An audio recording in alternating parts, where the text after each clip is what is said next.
前2天我发了个视频，说的是温迪把在中国带回加拿大的香用来给老太太过生日，给人家当蜡烛，场面非常瘆人这么个事儿。大家说是不是假的？我现在在这解释一下啊，它是假的，它非常假。到底是咋回事呢？我跟你说，温迪确实从中国带回加拿大好几捆香，然后赶上你和姑姥过生日，把香点上给人家当的蜡烛。第2天我小姑你后就给我打电话说，我妈昨天老逗了，这香当不了蜡烛吧，嫂子？我妈给我姑姥点这个蜡烛，她点不亮，她也吹不灭呀，吹不灭呀。我一听天降素材，我说这事儿太好笑了，但是就靠我嘴这么说，他根本就反映不出来这个好笑的程度，就无法用画面呈现。我就跟温迪说，温迪，我求求你，我拜托你，你把昨天的情况给我再拍一遍，情景重现。温迪说那拍不了，姑姥走了。我说这死心眼儿呢，大街上随便找老太太。温迪说哎妈，你当铁岭的呀？那加拿大这地方，你街上随便找个人都费劲，还随便找老太太。俺家这条街6栋楼10个人，我是最老的。我说咋这么死心眼儿呢？你家这条街上没有，你就去下一条街上，越老的越好。温迪说俺家下一条街是殡仪馆，找老太太是容易，往回领难，往回领难。他说的这还真是真的，我去过他家，他们国家安置这种特殊场所非常随意。我说我吧，我只在乎你是怎么拿香给人当蜡烛，然后吹不灭，我不在乎老太太。温迪听不懂，人上公园找老太太去了，倒挺敬业，逮着老的就上去跟人搭话。他老头布莱恩怕温迪被人当成卖假药的给他逮捕了，一直在他身上给打掩护。俩人呢跟黑白无常似的，满加拿大抓老太太，满加拿大抓老太太。最后我就说，我说你这也太费劲了。我最后说一遍，我不在乎那个老人，他是个人就行，女的就行，女的就行。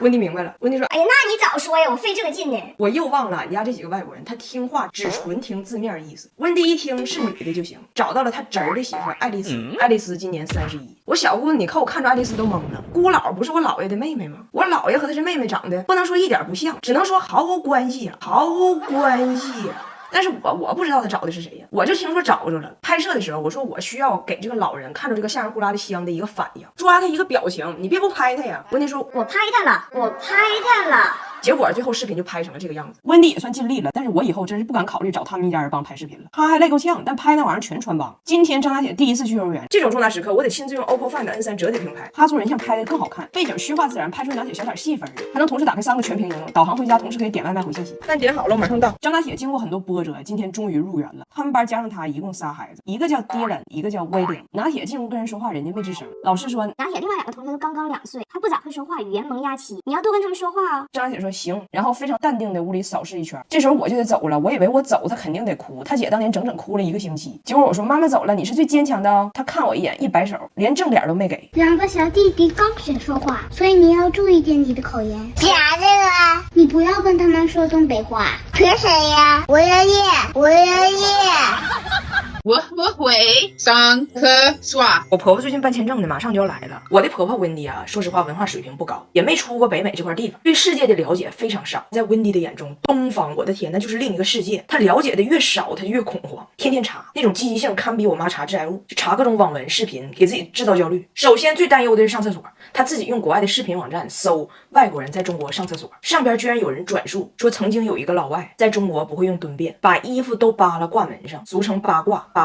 东西南北4个方向各蹲了1遍，最后选择朝右跪在了地上，色泽白光徐徐，造型像在求雨。懂气象的明眼人一看就知道大的要来了。此时外面的本地老爷爷意外打开了门，老头吓得直冒汗，直呼男子是 Snowman。 我婆婆说 Oh my gosh， 我听完这故事我都吓秃秃了。我但愿这个 Snowman 是被人编出来的。我说不是， Snowman 是你生出来的，你生出来的。我不要搓澡。温迪还听说东北人必须搓澡，那感觉好像到那儿下了火车直接就拉去搓。他说我不想去，光不出溜太尴尬了。我刚刚说，我说你不想去不去，大胖姐说但是搓澡这地方2楼有自助餐，自助餐就是随便吃。温迪立马动起了，自助餐那能上就是硬菜好菜吗？我怕他们没有我最喜欢那道菜。我说啥呀？他说扬州炒饭。大胖姐说我的妈，我以为你憋个啥硬菜呢？有，而且基本没啥别的玩意儿了，别的不敢保证，你可以扬州自由，就陌生的人请给他1碗扬州那种感觉。一听扬州自由，温迪立马同意了，立马同意了。温迪还担心个事儿，来中国不会汉语，看不懂咱的剧，看不懂咱电影。你登我的 SVIP 号看呢，好多付费大片免费看，比如你爱看的灰姑娘，每月还有15元优惠券，在买付费内容时候可以用。迪士尼、环球的好多电影都可以看，那咱奥达老开心了，有他最爱看的小黄人。我最爱这家庭共享特权，平板、手机、电视都能用我的账号，大家各看各地，都不用影响我妈在大厅看梨园行。最后一个焦虑就是温迪听说过年之后啊，婚礼多，参加婚礼要给红包，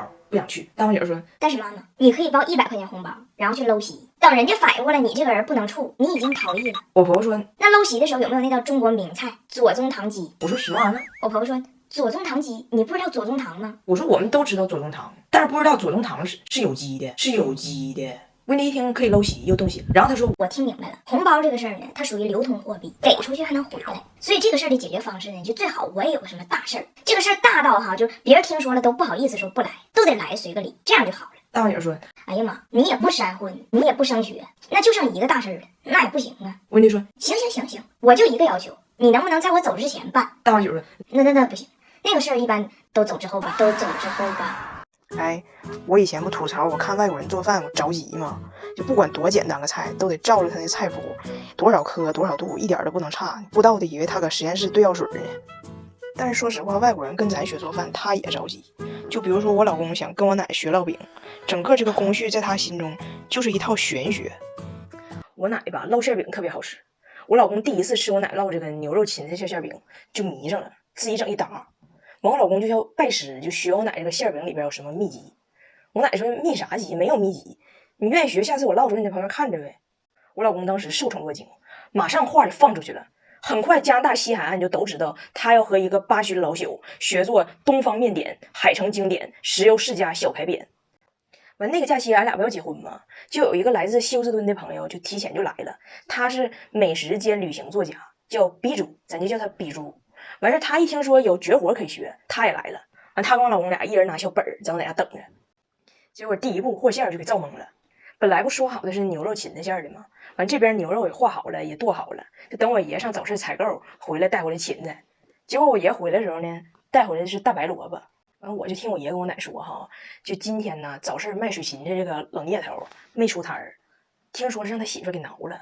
但是呢，就老聂头卖水芹菜，别人家都西芹，烙饼也不好吃。我爷一看有新鲜大白萝卜，就买俩。完我爷八卦完之后说的，那咱开始吧。完就搁这开始插他这个大白萝卜丝儿。完这比猪就问我老公，你见过这样的芹菜吗？我老公根本就不认识大白萝卜是啥玩意儿。完说的我没见过呀，这啥玩意儿啊？是不是铁岭的芹菜和咱北美的芹菜不是一个品种？完比猪说的啊，那也有可能。但是它是铁岭的芹菜，怎么有屁味呢？你闻着没？完下一步和面嘛，我奶抱个面袋就过来了，他俩一个帮着我奶操作，另一个拿小本准备搁那记呢，寻思面粉多少克，水多少克，就啥玩意儿都要精准的数据嘛。结果我奶全程就俩字儿：放妥，放妥。给这俩人全看愣了。完事就看我奶这一顿搅和这面，搅和完之后拿大竹盖呱家一扣，告诉他俩完事儿了，现在咱就等面醒。完这功夫我去看一集狄仁杰。完我奶就走了。比猪就问我老公，他说醒面要醒多长时间了吗？我老公说的没有，他就说他要去看狄仁杰。比猪问狄仁杰是谁呀？我老公说的大概就是东方的福尔摩斯吧。比猪又问那东方福尔摩斯知道他烙饼醒面得醒多长时间呢？我老公说那他好像也得问元芳怎么看。完最让人困惑的是啥呢？就是肉馅它不得放油吗？我爷吧三高，但是他平时呢他就爱吃那个香的，所以我爸呢就想控制他点。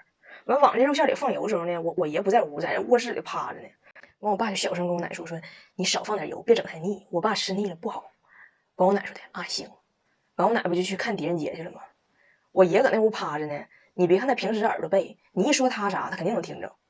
我爷一看一醒面，大伙都已经离开厨房了，他就假装起来上厕所，偷摸跑厨房里头抱个大桶往那个肉馅里头倒油，倒完了装没事回去躺着去，躺可能寻思还不够，完又起来偷摸跑厨房里头往肉馅里头倒油，给比猪看的老困惑了，问我老公他爷干什么呢？抱个桶鬼鬼祟祟的。我老公说的我也看着了，好像是倒油呢。比猪问他奶呢？我老公说的还搁里头等元芳呢。比猪我破译了，我知道这道菜的秘籍了。你看你反复问他奶这道菜的秘方在哪儿，他奶都说没有，就是赶着来。但到现在你还没看出来吗？就这种文化现象，我曾经看过一部纪录片，略知一二。听说在西班牙南部和印度某些地区有所渊源。据史书记载啊，有一些食材由于其自身的特殊原因，只适合雄性对其接触和加工，雌性加工会损伤其滋味。你看他家这个带有屁味的这个芹菜，应该就是这么个食材。哎，秘诀就搁这儿呢，结了吗？雄性碰馅不碰面，雌性碰面不碰馅，加料环节不见光，女子在屋等元芳。